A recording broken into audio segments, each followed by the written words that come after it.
All right, welcome back to another review. Today we're going to be reviewing an ambient album that initially came out in 2011.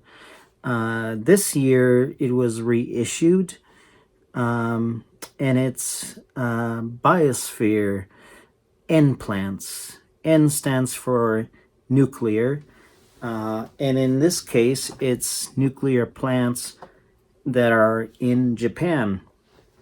And the guy behind Biosphere is Geir Jensen.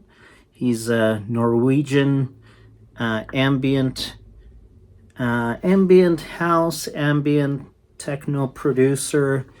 Some songs, and he prior to Biosphere, prior to 1991, he has put out other music,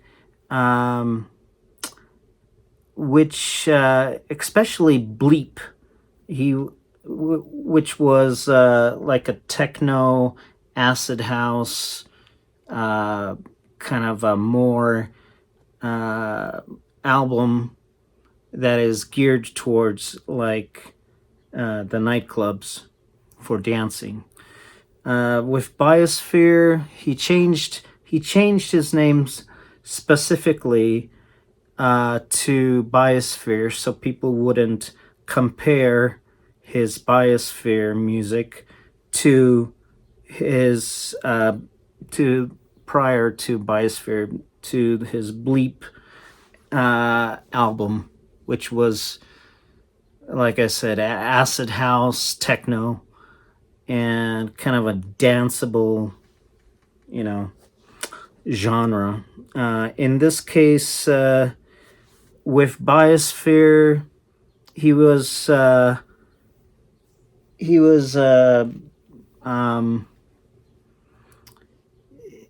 introduced to ambient music through, he was inspired by Brian Eno.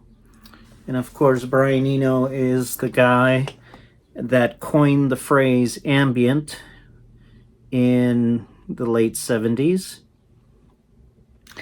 And the other music groups that Geir Jensen was inspired by are Depeche Mode and New Order. So, there were other groups such as, let's see, Wire, and then so mainly those. So Geir Jensen, which is Biosphere, he comes from northern Norway, from the city of Tromsø. I believe I'm probably well, I think that's how you pronounce it. Tromsø, Norway. It's in the Arctic region, Arctic Circle region, and it is really at the very tip of northern Norway.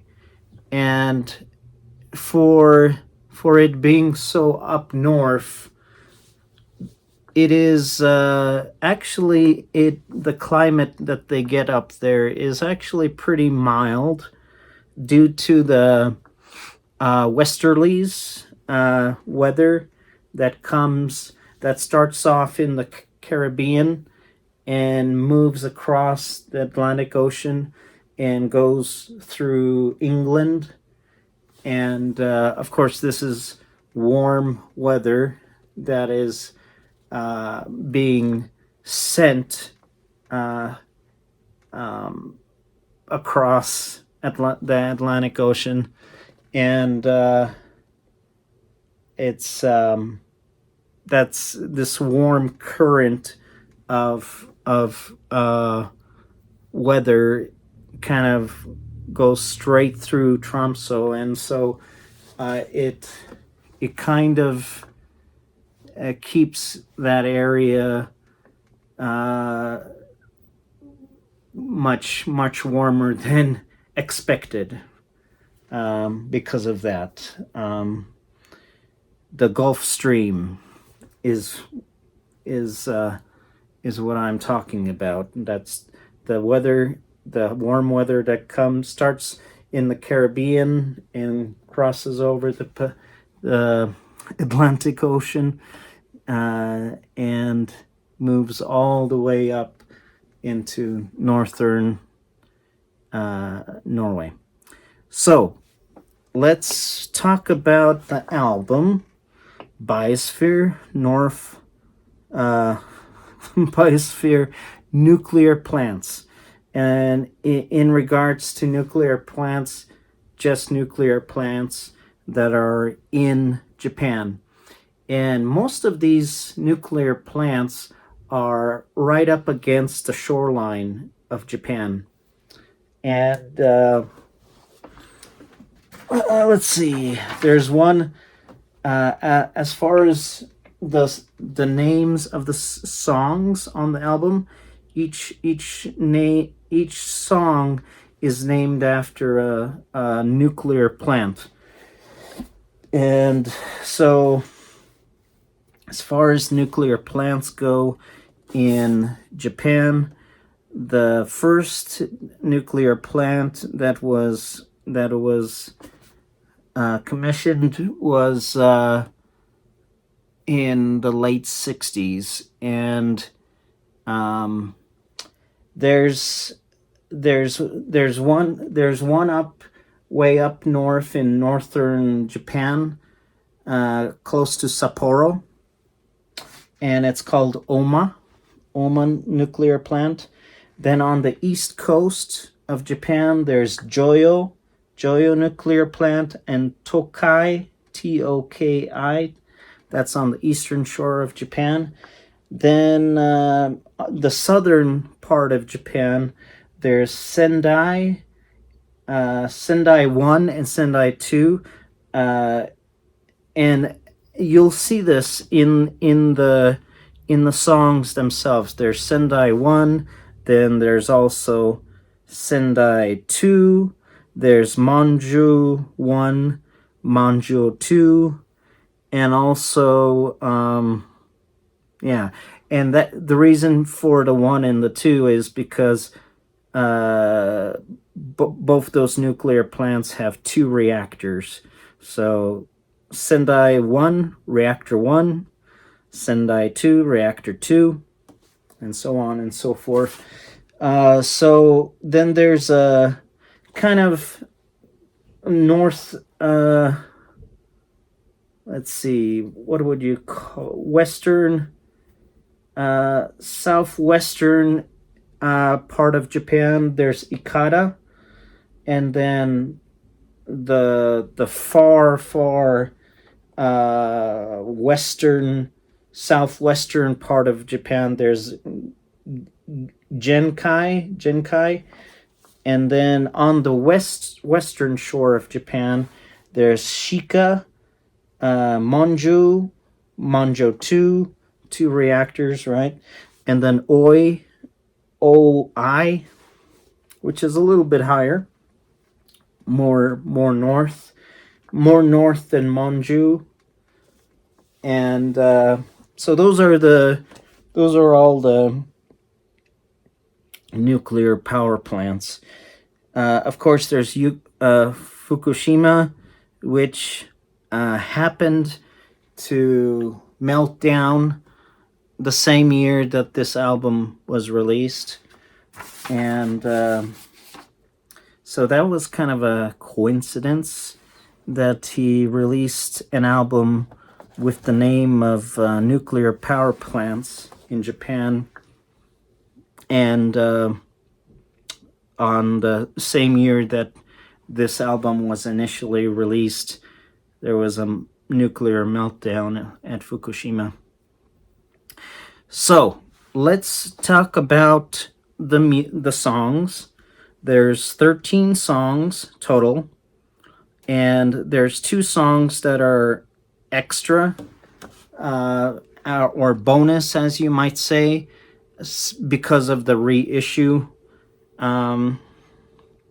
that are tagged on at the end of the album. And so to start off, number 1, the first song is Sendai 1, Reactor 1. It's a song that, as I wrote down here, I wrote, gradually you hear the sounds of what sounds like bubbles rising from deep underwater chamber. At least that's what it sounds like to me. And all of these songs are kind of like a personification of the actual nuclear plants. And so that's the first song. It's kind of like a bubbly sound, underwater sound that is gradually rising to the top. The second song is Shika 1, Reactor 1. This song is a down-tempo beat with atmospheric synths in the background. And then we got Joyo. Let's see. Also on Shika 1, let's see. I wrote down here another bubbly beat with a more sharp-edged raw beat in the foreground, slicing up the bubbly roundness of the bubbles. So that's kind of what I thought about when I was listening to this. And I've listened to this album, I believe, more than 10 times now. And this is the kind of album that grows on you. And for the most part, in ambient albums kind of grow on me, because there are albums that I immediately like, but when it comes to ambient albums, I think it's like a slow burn, as in you have to really listen to the album at least 5 times, and you could at least more than once. Let's just say that, because you start to get a sense of what this album is all about, and you just gotta hear it in different locations, like throughout your day, and it kind of, like I say, it's a slow burn and grows on you. So let's get back to the songs. Joyo, Joyo, which is on the East Coast. So one last thing, I'm gonna backtrack here. The first song, Sendai 1, is in southern Japan. The second song, Shika 1, is on the western shores of Japan, near North or South Korea. Well, in proximity to South Korea, it's really near. Of course, there's a Sea of Japan that separates Japan and South Korea. And okay, so and then the third song, Joyo, is on the East Coast of Japan. And let's see, what I wrote about Joyo: sounds like a wall of sound coming from an AM radio station, not a FM radio station, AM. Static particles expanding in all directions. Then all of a sudden a synth layered background lightens up the premise. Then reverberating ketones are overlaid over, as a layering sounds one upon another. The other thing I wanted to mention is that this album is really more like ambient house rather than natural ambient like field recordings. And of course there's field recordings on this album, but for the most part it is more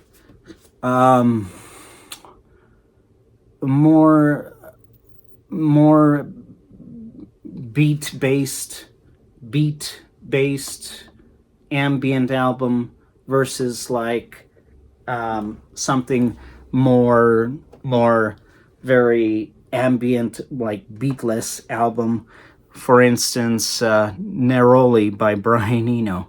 It's a 1 hour song that is kind of very, very minimalistic. It's one of the most minimalistic ambient albums I've ever heard, and it's Neroli, Neroli, by Brian Eno, which he released in 1993. So it's nothing like that. It's more like, it's similar to the Orbs excursions into their album from 1991, Orbs debut album, essentially, from 1991 with little fluffy clouds. And so let's move on with the songs.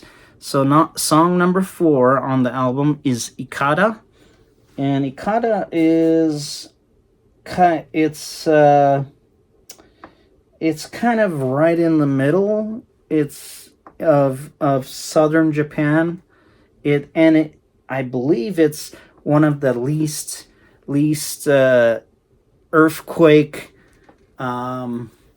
prone areas in Japan. So it's almost one of the safest nuclear power plants because of that. And on Ikada, I wrote down the song was soft sounding white noise, is accompanied by a laid back beat, and then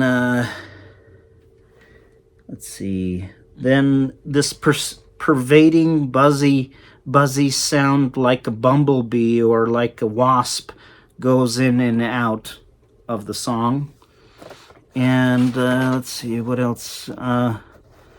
And I wrote down that this song, Ikada 1, is my favorite to this point of the album. So yeah, definitely, I do remember it was one of my favorites as I was listening, and as I listened to the album over and over again. So song number 5 is Monju 1, and this Monju is on the west coast of Japan.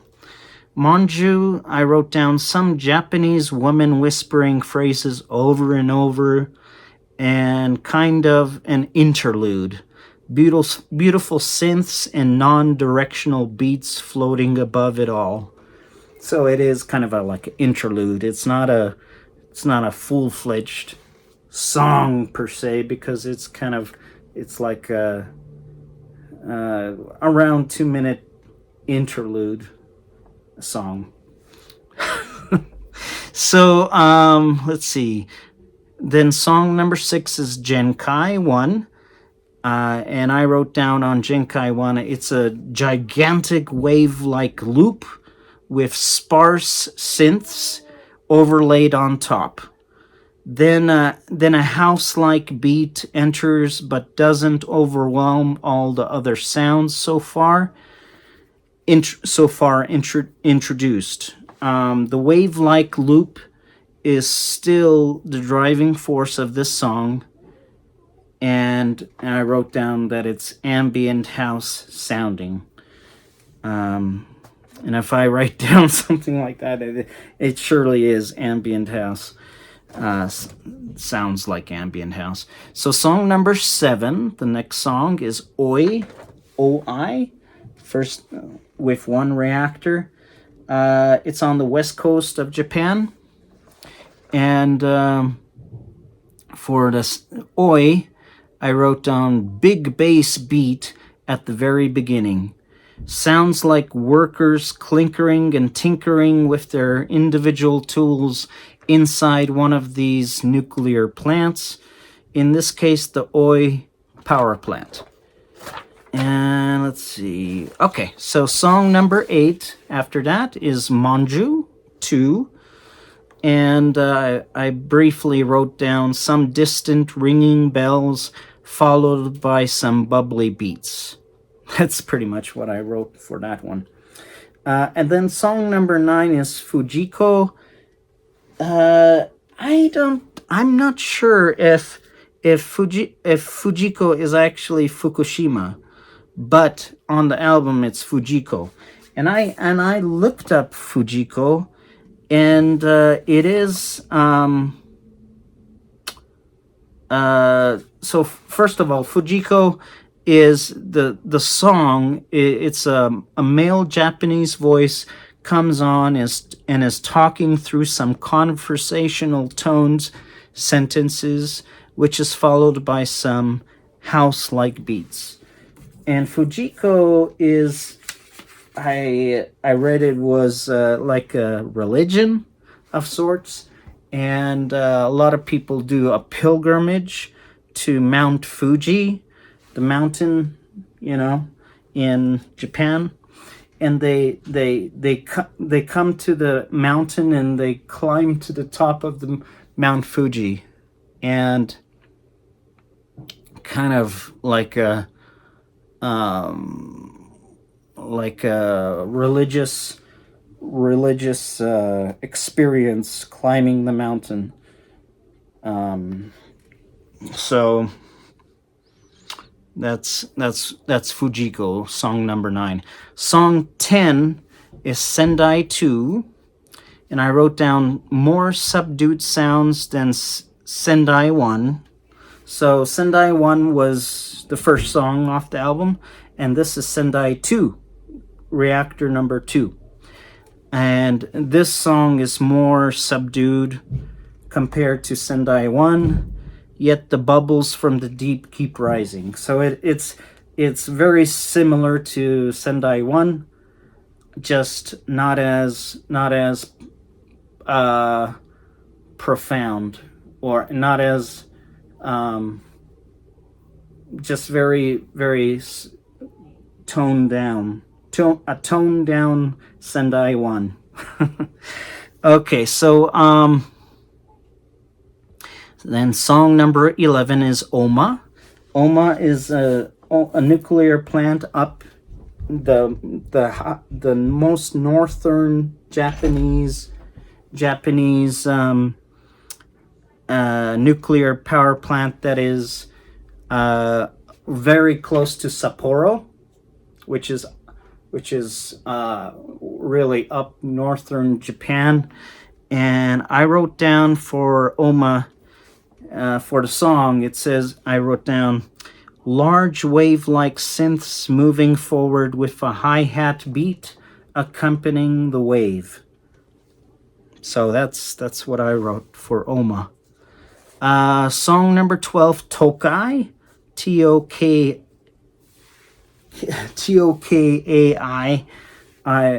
For that song, Tokai is a nuclear power plant on the eastern shoreline of Japan. And for that song, I wrote down chirping cricket drum patterns. So the drum patterns sound like crickets, and they start off the track right away. And then their static cricket-like drums prevail throughout entire track. So yeah, it's kind of, that's pretty much it. And it is actually a really beautiful song. I really like it. It's another track that I really like, Tokai. So song number 13, the last song, Monjai 1, Nuclear Power Plant Reactor 1, Monjai 1 modified. It's on the Western Shore, on the off the coast of the Sea of Japan, and near South Korea. So for that, I wrote down some female Japanese woman talking some phrases over and over, and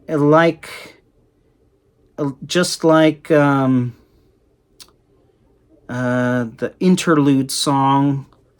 This is another interlude, or this could be considered like a outerlude, like a finishing of the album. It's actually not very long.